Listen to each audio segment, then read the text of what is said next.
हरे कृष्णा। जय भोलेनाथ। आप सभी का दिन शुभ और मंगलमय हो। इससे पहले की कथा सुनने के लिए आप सबका बहुत बहुत आभार। आज सुनिए फाल्गुन मास महात्म्य में आगे का वृतांत। मार्कंडे जी कहते हैं, हे राजन, त्रिपुरी क्षेत्र में ही मरकट तीर्थ भी है।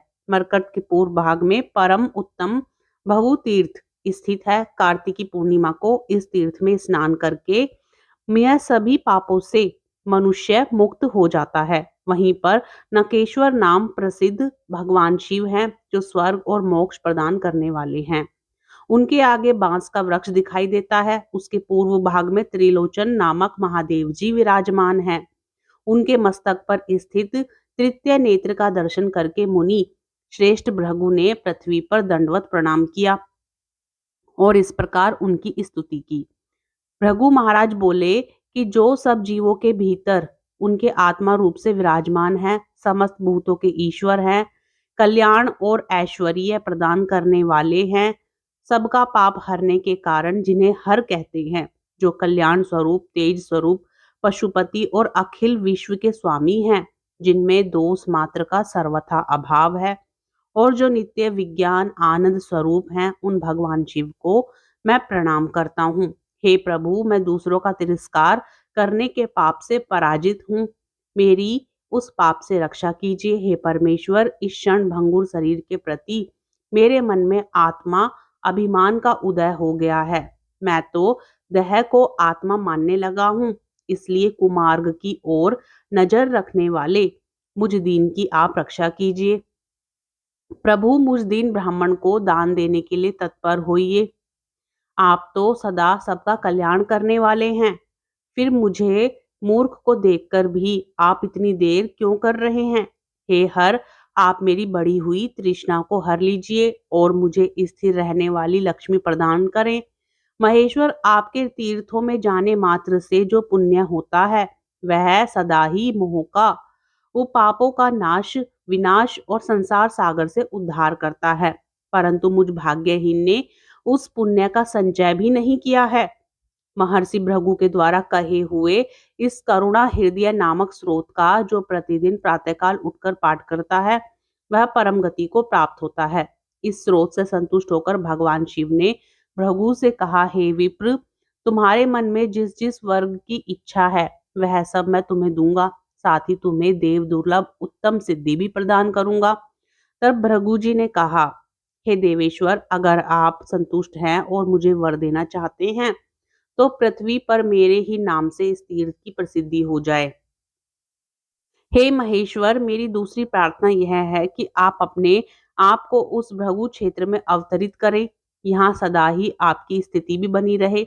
सुनकर भगवान शंकर बोले, हे विप्र, ऐसा ही हो। तुम्हारे ही नाम से इस क्षेत्र की ख्याति होगी। हे युधिष्ठिर, इस भृगु क्षेत्र में 8 रुद्र बताए गए हैं। भृगु, शूली, वेद, चंद्र, मुख, अट्ठा, हस, काल तथा कराली, इन सब के कारण भृगु क्षेत्र बहुत ही मनोरम और धन्य हो गया है। अयन, विषु, संक्रांति, ग्रहण, व्यतिपात, दिन, क्षय, गज, छाया आदि योगों में इस तीर्थ में जो स्नान, दान, होम, तर्पण और देव पूजन आदि सत्कर्म किए जाते हैं, वे सब अक्षय होते हैं। जो भृगु क्षेत्र में स्नान करके वहां एक रात निवास करता है, उसे जो पुण्य प्राप्त होता है, वह सैकड़ों यज्ञों द्वारा भी उपलब्ध नहीं होने वाला। संयमी पुरुष भृगु तीर्थ की परिक्रमा करके तुरंत ही विशुद्ध होकर शिवलोक में प्रतिष्ठित हो जाता है। इस तीर्थ के महात्म्य से मनुष्य सभी पापों से मुक्त हो जाता है। प्राचीन काल में मोहन नाम से प्रसिद्ध एक गंधर्व राज था। वह ब्रह्मा जी की सभा में स्थित होकर सदा उनकी आराधना में लीन रहा करता था। एक दिन महर्षि दुर्वासा को वहां उपस्थित देखकर उसने उनकी हंसी उड़ाई। यह देखकर मुनि ने श्राप दिया, अरे, तुझे अपने सुंदर रूप का बड़ा अभिमान है। जा तू चित्रकुष्ठ अर्थात चितकबरी कोढ़ से पीड़ित हो जा। उस शाप से भयभीत होकर गंधर्वराज ने मुनि से कहा, हे विप्र, मुझ ज्ञानी पर प्रसन्न होकर आप अपने को श्राप का अंत कर दीजिए। हे विप्र, आप अपने श्राप को वापस ले लीजिए। बहुत प्रार्थना करने के बाद दुर्वासा मुनि बोले, हे धर्मराज, तू त्रिपुरी में नर्मदा के तट पर जा। वहां सभी भयों का नाश करने वाले साक्षात भगवान सूर्य निवास करते हैं। नर्मदा के उत्तर तट पर उनका स्थान भास्कर तीर्थ के नाम से प्रसिद्ध है। उसमें स्नान करने से तुम पर लगा हुआ यह श्राप दूर हो जाएगा। तब वह गंधर्व राजा दुर्वासा मुनि को प्रणाम करके नर्मदा जी के तट पर गया। वहां विधि पूर्वक स्नान करके उसने भगवान भास्कर की आराधना की। 3 रात तक आराधना करने पर चौदहवें दिन प्रातःकाल चौथे दिन प्रातःकाल भगवान सूर्य ने कहा, महाभाग्य हूँ, तुम कोई मनवांछित वर मांगो। गंधर्व ने कहा, हे देवेश्वर, आपकी कृपा से मेरा यह चित्र कुष्ठ रोग दूर हो जाए। भगवान सूर्य बोले, तथास्तु। इसके बाद वह गंधर्व शाप से मुक्त होकर अपने लोक को चला गया। हे युधिष्ठिर, भास्कर तीर्थ में पुत्र की इच्छा से सावित्री देवी की आराधना की जाती है। वहां स्नान करके सूर्य देव का पूजन करने से मनुष्य पुत्रवान और रोग मुक्त हो जाता है। वहीं दक्षिण भाग में कोटीश्वर महादेव है। उनका विधि पूर्वक पूजन करने से मनुष्य कोटि लिंगों की पूजा का फल प्राप्त कर लेता है। जो स्वाधीन अथवा पराधीन होकर भी वहां प्राणों का त्याग करता है, वह सब पापों से मुक्त होकर शिवलोक में प्रतिष्ठित हो जाता है। श्री मार्कंडे जी आगे कहते हैं, हे धर्मराज, कोटि तीर्थ के दक्षिण भाग में नर्मदा नदी के तट पर ही सोम तीर्थ है, जो भगवान सोम अर्थात चंद्रमा द्वारा आराधी है। वहां स्नान करके मनुष्य स्वर्ग लोक में जाते हैं और जिनकी वहां मृत्यु होती है वे फिर इस संसार में जन्म नहीं लेते। सोमदेव के दक्षिण भाग में शकश महादेव विराजमान हैं। पूर्व काल में देवराज इंद्र ने वह संपूर्ण कामनाओं की सिद्धि के लिए भगवान शिव की आराधना की थी। वहीं ब्रह्मकुंड नाम से प्रसिद्ध एक दूसरा तीर्थ भी है, जहां नर्मदा नदी की धारा उत्तर की ओर बहती है और वहां पर साक्षात भगवान विष्णु निवास करते हैं। महाराज, वहां स्नान करके मनुष्य विष्णु लोक में जाता है। अमावस्या और व्यतिपात योग में वहां तिल और जल की अंजलि देने से, श्राद्ध करने से पितरों को अक्ष तृप्ति मिल जाती है। राजन, जहां उत्तर वाहिनी नर्मदा, पश्चिम वाहिनी गंगा और पूर्व वाहिनी सरस्वती प्राप्त हो, उस क्षेत्र की अवश्य ही यात्रा करो। ब्रह्मकुंड के उत्तर भाग में सनातन देव, लक्ष्मीपति, भगवान मधुसूदन अम के नाम से विख्यात हैं। राजन, जो एकादशी को वहां स्नान करके भगवान की पूजा करता है, वह सब पापों से मुक्त हो जाता है और अंत में भगवान विष्णु के लोक में जाता है। उसी के पश्चिम भाग में हंस तीर्थ है। वहां भी स्नान करके जो श्राद्ध और दान करता है, वह हंस तीर्थ के प्रभाव से तिर्यक योनि अर्थात पशु पक्षियों की योनियों में जन्म नहीं लेता। उसके पश्चिम भाग में महाकाल नाम से प्रसिद्ध शिवलिंग है, जिनकी पूजा करके मनुष्य भगवान शिव के लोक में जाता है। वहीं मात्र तीर्थ नाम से प्रसिद्ध जो पुण्य स्थान है, उसमें मात्र केश्वर लिंग प्रतिष्ठित है। वहां स्नान करने से अश्वमेध यज्ञ का फल प्राप्त होता है। वहां से पश्चिम ब्रह्मेश्वर लिंग है, जिसकी आराधना साक्षात भगवान जी ने की है। वह शीघ्र ही समस्त कामनाओं के अनुसार फल देने वाला है। उसके पश्चिम भाग में सिद्धेश्वर नामक प्रसिद्ध शिवलिंग है। उसी के पास सब पापों का नाश करने वाला सिद्धेश्वर तीर्थ है। वहां स्नान करने से स्वर्ग लोक की प्राप्ति होती है और जहां वहां मृत्यु को प्राप्त होता है, उनका फिर इस संसार में दोबारा जन्म नहीं होता। पौष मास के शुक्ल पक्ष की अष्टमी तिथि को विधि पूर्वक उनकी पूजा करके मनुष्य स्वर्ग लोक में आदर पाता है। उससे उत्तर भाग में विश्वविख्यात संगम तीर्थ है। वहां यमुना और नर्मदा का नित्य संगम जानना चाहिए। महाराज, उसमें स्नान करने वाले को अश्वमेध का यज्ञ फल का प्राप्त होता है। उस तीर्थ में पितरों का श्राद्ध अवश्य ही करना चाहिए। वह उनकी प्रसन्नता को बढ़ाने वाला, मोक्ष को प्रदान करने वाला होता है। तब धर्मराज ने पूछा, हे मुनि श्रेष्ठ, इस तीर्थ में गंगा और यमुना जी कैसे आई? यह प्रसंग भी विस्तार पूर्वक बताइए। तब मार्कंडेय मुनि बोले, राजन, त्रिपुरी में मतंग नामक एक प्रसिद्ध धर्मपरायण राजर्षि रहा करते थे। वे भगवान शिव के भक्त, महान योगी और वेद वेताओं में श्रेष्ठ थे। एक दिन तपस्वी मतंग मुनि के समीप उसी मार्ग से जाते हुए सप्त ऋषिगण आए। उन्होंने उन ऋषियों को नमस्कार करके अर्ध और पाद आदि के द्वारा उन सब की पूजा की।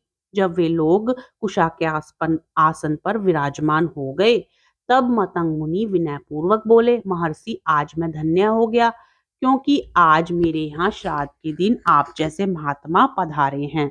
महामुनि मतंग का यह वचन सुनकर वशिष्ठ जी कहने लगे, महर्षि, हम लोग यमुना के संगम में स्नान करने के बाद ही भोजन करेंगे।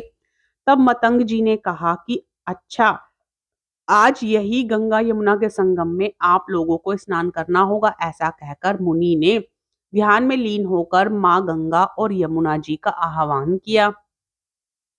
उनके आह्वान मात्र से ही गंगा और यमुना दोनों नदियां तुरंत ही वहां चली आई। तब मतंग जी ने कहा, मुनिवर, अब आप लोग गंगा यमुना के संगम में स्नान करें। सप्तऋषि जी महात्मा मतंग का यह अद्भुत कर्म देखकर मन ही मन बड़े विस्मित हुए। इसके बाद उन मुनीश्वर ने विधि पूर्वक स्नान किया और मतंग मुनि का पितृयज्ञ संपन्न कराकर स्वर्गलोक को प्रस्थान किया। फिर गंगा और यमुना दोनों ही नर्मदा में समा गई। इस प्रकार वहां सब पापों का नाश करने वाला श्रेष्ठ संगम तीर्थ प्रकट हुआ। जो मनुष्य सब धर्मों से संपन्न और शिव भक्ति में तत्पर होकर सोमवती अमावस्या के दिन संगम तीर्थ में स्नान करता है, वह पहले और पिछले की 7 7 पीढ़ियों का उद्धार करके तत्काल ही शुद्ध होकर स्वर्ग लोक में सम्मानित होता है। उसे सब पापों से छुटकारा मिल जाता है। जो क्रोध और इंद्रियों को जीतकर लगातार 6 महीने तक प्रतिदिन वहां स्नान और महेश्वर की पूजा करता है, वह किसी कारण से यदि कभी मलेच्छ देश में या जहां कहीं भी मृत्यु को प्राप्त हो जाए, अंत में भगवान शिव के समीप जाता है। धर्मराज युधिष्ठिर को आगे बताते हुए मार्कंडेय कहते हैं, हे राजन, जो मनुष्य ध्रुव तीर्थ में स्नान करके ध्रुवेश महादेव जी का भक्ति पूर्वक पूजन करता है, वह शुभ विद्याधर लोक में 1 लाख वर्षों तक राजा के पद पर प्रतिष्ठित होता है। नर्मदा तट पर एक नक्षत्र नामक तीर्थ है, जहां सब पापों का नाश करने वाला ऋषेश्वर महादेव प्रतिष्ठित है।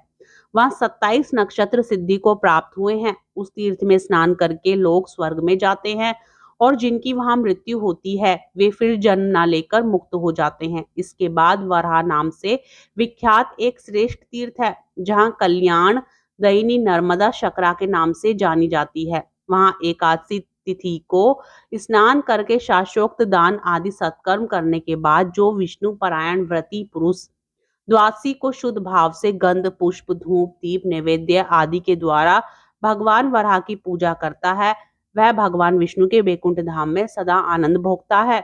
जो ब्रह्मचर्य का पालन करते हुए क्रोध को जीतकर वैष्णव धर्म में तत्पर होकर भक्ति पूर्वक वैष्णव ब्राह्मणों को भोजन कराता है तथा विष्णु धर्म लिखकर क्षेत्रीय ब्राह्मणों को निवेदित करता है, उसे ब्रह्मा विष्णु शिव तीनों देवताओं का वरदान मिलता है। विद्या दान से बड़ा और कोई दान नहीं है। उसके प्रभाव से दाता को सब फल प्राप्त हो जाता है। इसके बाद चंद्रायन नामक एक उत्तम तीर्थ है। पूर्णिमा तिथि को जब चंद्रमा का रोहिणी नक्षत्र से योग होता है, तब उस महोत्सव की बेला में सब सिद्धियों को देने वाले भगवान चंद्रभूषण की पूजा करके मनुष्य स्वर्ग लोक में प्रतिष्ठित होता है। जो परम धर्मात्मा पुत्र पूर्णिमा तथा सूर्य ग्रहण के अवसर पर पितरों के लिए तिल और जल की अंजलि या फिर पिंडदान देता है, उसके पापात्मा पितर भी तृप्त हो जाते हैं। वहीं पर द्वादश द्वितीय तीर्थ है, वह उत्तरायण काल में पुण्य की वृद्धि करने वाला है। हे राजन, वह संक्रांति काल और विष्णु योग में स्नान और सूर्यदेव का पूजन करके मनुष्य सूर्य लोक में सम्मानित होता है।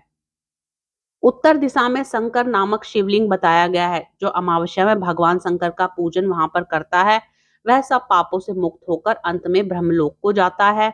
इसके बाद विश्वविख्यात संगम तीर्थ है, जहां नर्मदा के साथ दत्तात्रेय नदी मिली हुई है। वह उत्तर की ओर से आकर मिलती है। देवता और दैत्य सभी दत्तात्रेय नदी को मस्तक झुकाते हैं। वहां संगम में जल स्नान दान और भगवान विष्णु का पूजन करके मनुष्य अंत में विष्णु लोक को जाते हैं। चंद्रवंश में सत्य धर्म परायण देवानी नाम से प्रसिद्ध राजा हुए हैं। उनके एक ही पुत्र हुआ, जिसका नाम हरिकेश रखा गया। वह समस्त शुभ लक्षणों से संपन्न महान बलवान चक्रवर्ती राजा हुआ। महात्मा हरिकेश ने अनेकों यज्ञों किए। उनकी राजधानी कन्या आपू में थी, जो कुबेर की अलका के समान शोभा पाती थी। कन्या आपू की समस्त प्रजा दीर्घायु और धन धान्य से संपन्न थी। श्री शैल नामक पर्वत पर त्रिपुरा के पास तुंगभद्र नाम वाली एक नदी थी, जो मल्लिकार्जुन के दर्शन से पाताल गंगा कही गई है। उस पुण्य क्षेत्र में प्रतापी हरिकेश ने सूर्य ग्रहण के समय 1 लाख गाय और 1 सहस्त्र स्वर्ण मुद्रा की व्यवस्था की। फिर सूर्य ग्रहण से 5 दिन पहले उन्होंने वेदों के विद्वान और बहुश्रुत ब्राह्मणों को वायावे ग्रहण के समय इन सब गोयों का दान करना चाहते थे। ग्रहण से पहले उन्होंने आग्नेय इष्ट प्रारंभ कर दी। देव योग से उनके अवनी अग्नि में अत्यंत तेजस्वी रुद्र देवता संबंधी मंत्रों द्वारा आहुति डाली गई। उस समय पाताल से प्रलय काल के समान प्रज्वलित अग्नि प्रकट हुई, जिसने वहां के 100 हज ब्रह्मचर्य 1 लाख गौओं को जलाकर भस्म कर दिया। वहां का यज्ञ मंडप और नगर भी भस्म हो गया। सब यह देखकर हरिकेश के मन में बड़ा ही दुख हुआ। वे अग्नि में समा जाने के लिए अपनी रानियों और समस्त मंत्रियों के साथ अपने आसन से उठ खड़े हुए। उस समय सब और बड़ा हाहाकार मच गया। तभी एक ब्राह्मण ने कहा, महाभाग्य नगर कल्प ग्राम में चले आओ। फिर राजा हरिकेश वहां जाकर मुनियों की आज्ञा प्राप्त कर उसके बाद सोम यज्ञ करने के लिए कुरुक्षेत्र को गए और वहां सरस्वती नदी की शरण ली। वहां पहुंचकर उन्होंने शिवजी, विष्णु, सरस्वती देवी का स्रोत और जप किया। फिर वो बोले, अब मैं कुरुक्षेत्र को जाऊंगा और कुरुक्षेत्र में ही रहूंगा। कुरुक्षेत्र का नाम तो लेने से भी मनुष्य पाप मुक्त हो जाता है।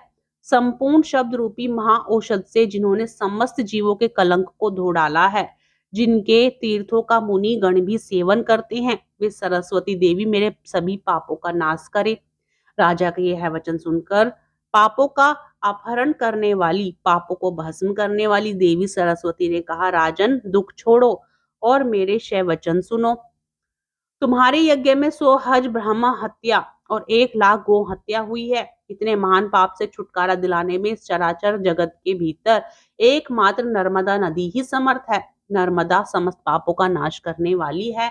मैं सूर्य ग्रहण के अवसर पर 12वें या 24वें वर्ष सदैव नर्मदा के कोटि तीर्थ में स्नान करने के लिए जाया करती थी। इससे मैं परम शुद्ध हो गई। राजन, नर्मदा में स्नान और शिवजी का पूजन करके एक श्रेष्ठ यज्ञ करो और उसमें बहुत से स्वर्ण की दक्षिणा दो।